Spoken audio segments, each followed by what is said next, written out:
Hello YouTube. 2 months ago, I made a video, linked below, explaining why I do not consider myself a feminist. I plan for that to be the first video in a series explaining why I choose to take on or reject certain labels. This will be the second video in the series, and is likely to be less well received than the last one, but if I were making videos to be liked, I would just spend my time making fun of feminists. So, without further ado, I am not an atheist. I am also not religious. If forced to take on a label with regard to my religious beliefs, I'd call myself agnostic. I spent a lot of time thinking about this, and I know that because I don't have an active belief in any kind of deity, many people would try to label me as an atheist. After all, atheism by definition is a lack of belief in God. So an atheist could claim that because I don't believe in God, I'm an atheist. And by that definition, they would be technically correct. But there's another definition I hear a lot. It goes something like, if someone asks you the question, do you believe in God? What is your answer? If you say yes, you're a theist, and if you say no, you're an atheist.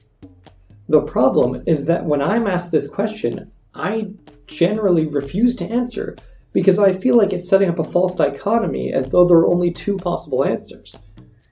I personally believe that it's impossible to know one way or another whether or not God exists. And while I personally suspect that there's no God, I can't discount the fact that hundreds of thousands, if not millions, of very intelligent people throughout history have believed fervently in a higher power. So the fact that nothing in my life experience has led me to believe in a God does not give me absolute certainty that God does not exist. And that's what I see from a lot of atheists, absolute certainty that God does not exist.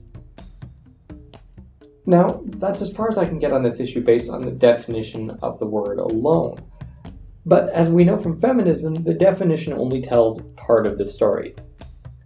In my observation of the atheist community, a more accurate label for many of its members would be anti-theist, not atheist. The very fact that there is an atheist community is telling, because simple lack of belief is not enough to form a community. There is no real non-feminist community, but there is an anti-feminist community. It is this thread of anti-theism in the atheist community that is the biggest reason why I refuse to take on the label.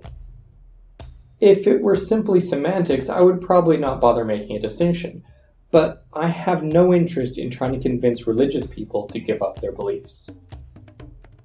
One of my proudest moments of my abilities as a debater and conversationalist was when I was in school and two members of the campus Christian society asked if they could speak to me. I was killing time, so I agreed to let them try to preach their religion to me. Over the course of the next half hour or so, by explaining my own doubts, I actually managed to make one of them start to form doubts of his own. I said I'm proud of this moment, but I'm also deeply ashamed of it because I may have done a lot of harm to that young man.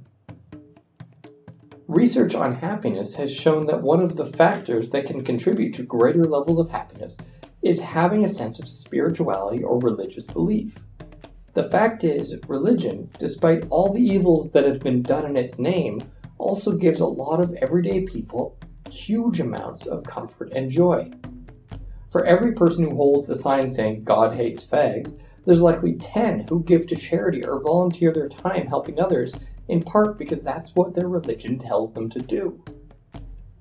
If you actually read religious texts, yeah, there are a lot of crazy things in there and a lot of it contradicts itself, but most of it is preaching love, charity, and kindness. Yeah, malicious priests can use their power and influence to get people to do evil things in the name of religion, but that's not what I see from the majority. Another issue is that even if you abolish religion, you're not going to abolish zealotry and hatred. I don't think it's a coincidence that modern feminism, with its religious-like qualities, has risen at the same time atheism has risen. People with certain personality traits will always be drawn to some kind of higher power, whether it's religion or ideology. I don't think you're ever going to get a society without religion or some equivalent to religion, whether it's feminism, nationalism, communism, whatever. So the question that needs to be asked is, if we're going to have one of these groups, which one do we want? Most religions actively preach kindness, mercy, forgiveness, and charity.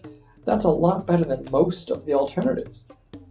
Now, don't take this as me advocating for people to become religious. I'm not religious, and I'm perfectly happy about that. My point is that if you manage to convince someone to give up their religion, they may end up just replacing it with something even worse. So, to the atheists still listening, this doesn't mean I dislike you, or that I disagree with you about everything. I'm strongly opposed to theocracy, for example. I also think faith is at its best when it's a personal thing and not shared or highly organized. I'm also very critical of the actions of many organized religions as well as specific religious people. What I simply can't get on board with is what I see as the anti-theistic tendencies of the atheist community, and that's why I personally choose not to identify as an atheist. So please let me know what you think about this in the comments below. And as always, like, dislike, subscribe, or share as you see fit, and I wish you all the best.